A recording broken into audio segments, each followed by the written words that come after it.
Hey gamers, in this video I'm going to share the key things to know about grinding mobs in Hanggore. Hanggore is the snowy and frigid home of the North Tusk Clan in Avendyr's Path. The area is suitable for full groups level 24 to 32. Because of my monk point of view, I'll also share some of the risks and tips for pulling. But first, how do you get to Hanggore? Starting from the Helner Cave Bindstone, which you probably know well by now, it's a long run out to the first campfire of Hanggore. Here we can see the general path I've been taking. Be careful as you can cross paths with the Bolt Saravati. If you go up to the cliff wall behind the skeleton shrine, you have a better chance to avoid the bolt. Once you start seeing snow in the distance in front of you, be sure that you're heading towards the upper ledge on the left. As the environment of Hanggore is harsh and frigid, you won't survive without acclimation glyphs equipped. If you don't have your glyphs, be sure to check out my video guide on the topic. While running along the ledges, do be careful as there are a couple of locations where mobs can path close enough to aggro. You've made it to a safe spot. This location is commonly referred to as C1, short for Campfire 1. The first popular location to grind is C2, and it's not far away. When moving from C1 to C2, I recommend your party stay to the left of the path to avoid the larger group of linked mobs on the right. You're now at the second campfire, or C2. We clear this orc up on top, and if the two behind at the bottom are still up, we clear them as well. It's wise to keep these mobs cleared because they can assist fleeing mobs who run near them.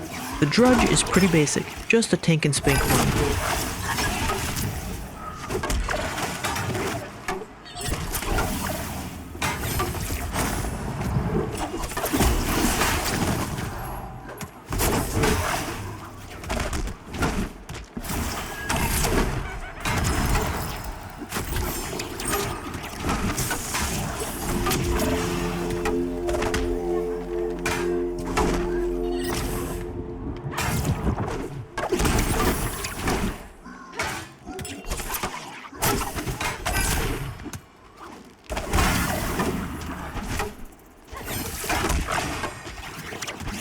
Be careful as there are up to 3 pathing mobs that spawn nearby and can walk into your camp. Later in the video, I'll show you an alternative location to set up camp that doesn't have pathing elites. For now, C2 remains a popular location.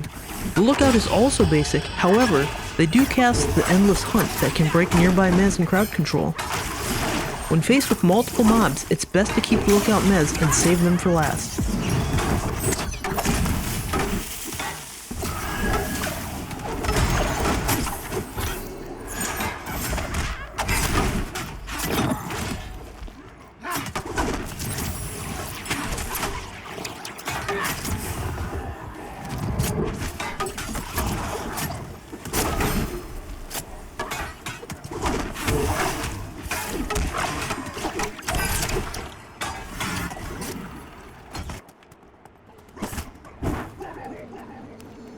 The Scout can be a very dangerous mob type. The skill to prioritize interrupting is Scavenged Explosive. When the mob completes this cast, a time bomb is placed on their target, which times down and then explodes doing large AoE damage around the bombed player. To help time your interrupt, Scavenged Explosive is normally cast after Caltrops. Let me also say, Caltrops are just annoying, especially when leaving camp to pull the next mob.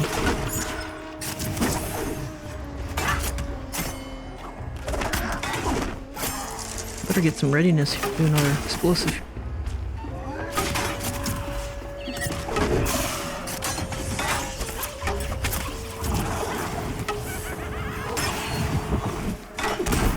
Watch closely at the damage taken from Scavenged Explosive, as well as the distance at which players were hit by the AoE.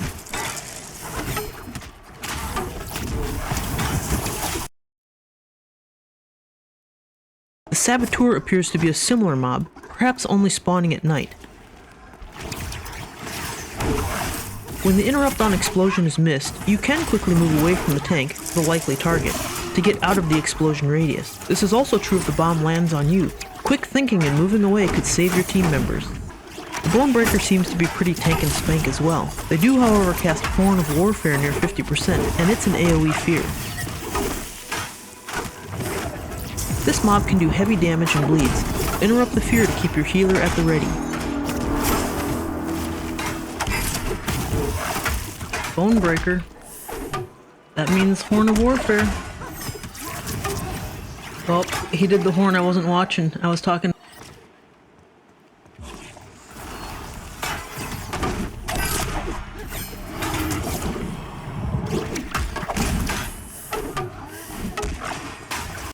When pulling, if this mob gets too close, you can sustain some heavy damage and a nasty bleed as you run back to camp.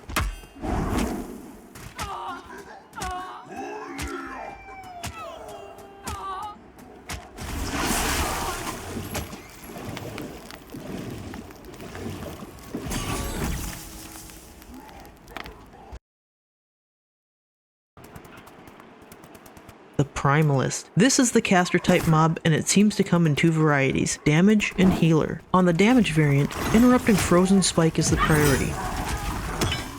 The Primalists can buff themselves with Galed Thorns. Similar to Pressure Plate Armor or Sanguine Symbiosis on previous Goblin and Ghost mobs, you will take damage when attacking while this buff is up. I'm not sure, this might only apply to physical damage.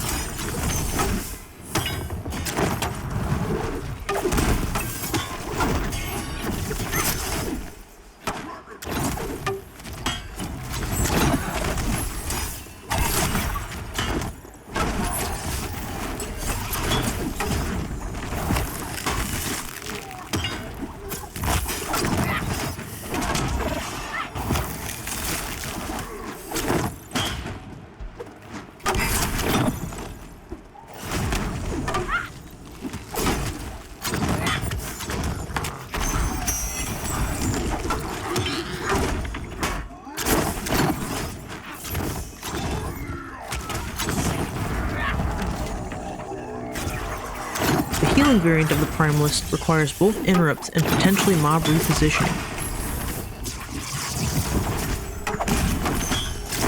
White Wind is a large heal over time.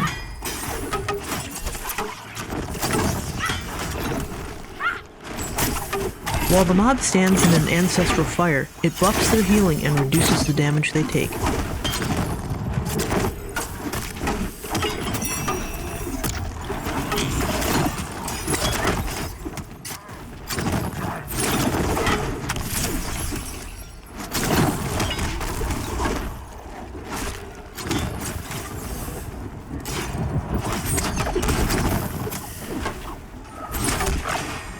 Why is this guy so... We're letting him heal? We must be letting him heal.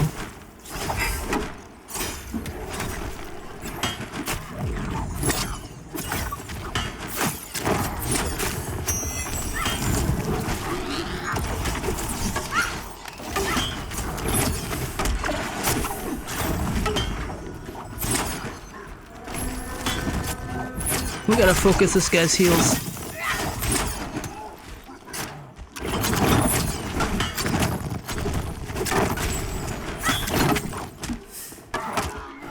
On the first time encountering this variant, my group was unsuccessful at the mechanics.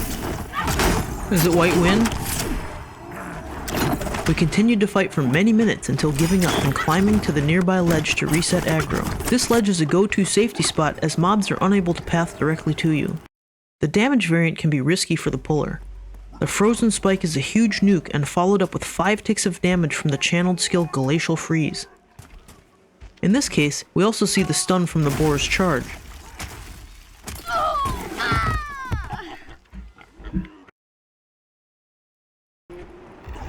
Okay, let's see. Hopefully the enchant's right here. The Hunter and Raider mobs are dangerous for 2 main reasons. These mobs also cast the Endless Hunt, which has a chance to break nearby CC. The Hunter can break Mez. Here we can see a CC break on one of the boar. And just like the Lookout, with multiple mobs, the Hunter Raider is best saved for last.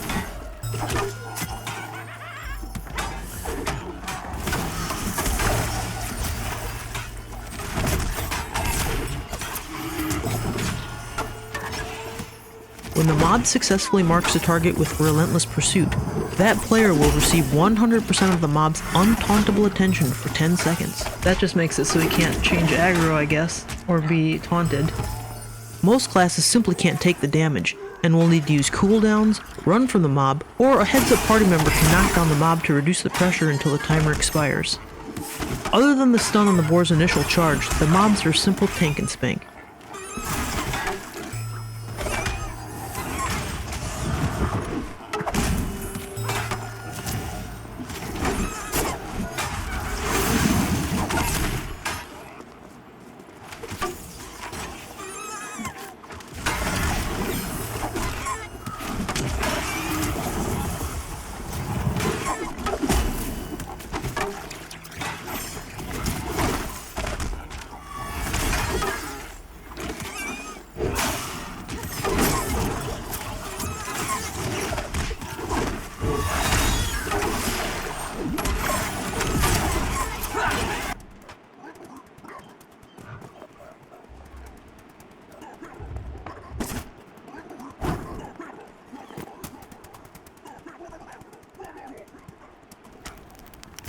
Again, the raider uses the same skills as the hunter. In this case, the raider is a placeholder for the main mob Rotfist. Marked prey, being pursued relentlessly.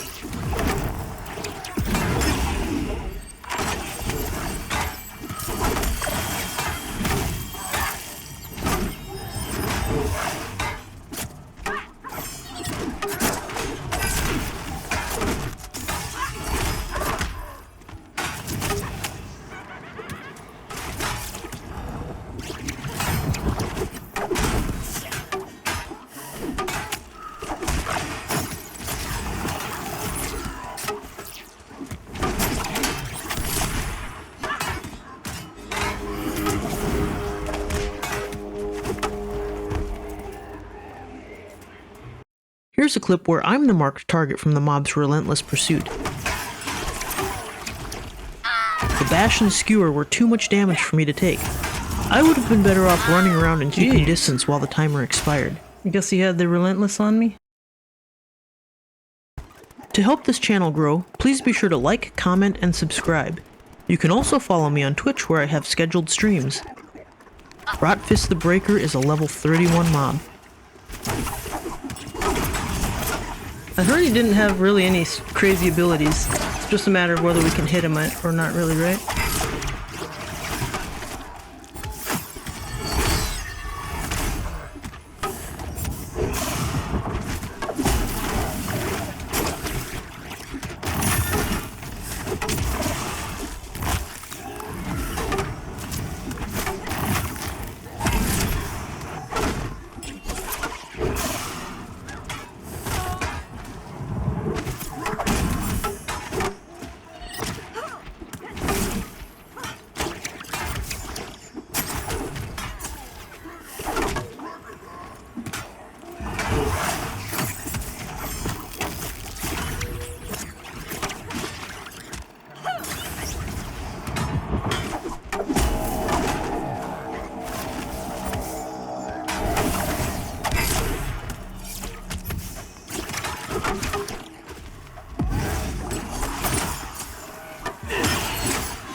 Let's see, this guy is dark orange con to me.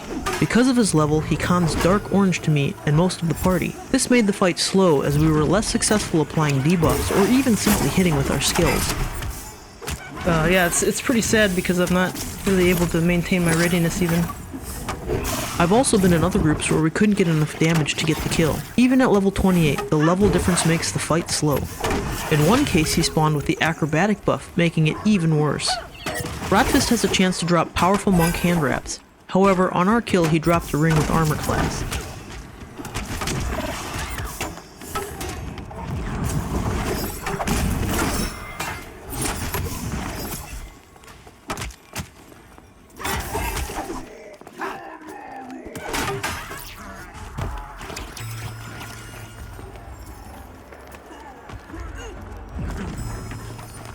Many pullers use this ledge to split multiple mobs, such as from the huts, or you can use this ledge to escape a bad pull. Run along the top ledge and then drop down to the lower safe ledge. The mobs can't follow you there. As the mobs reset, it's possible to peel off a mob to split them. Some of the mobs are very dangerous on pull and can kill you before making it to safety.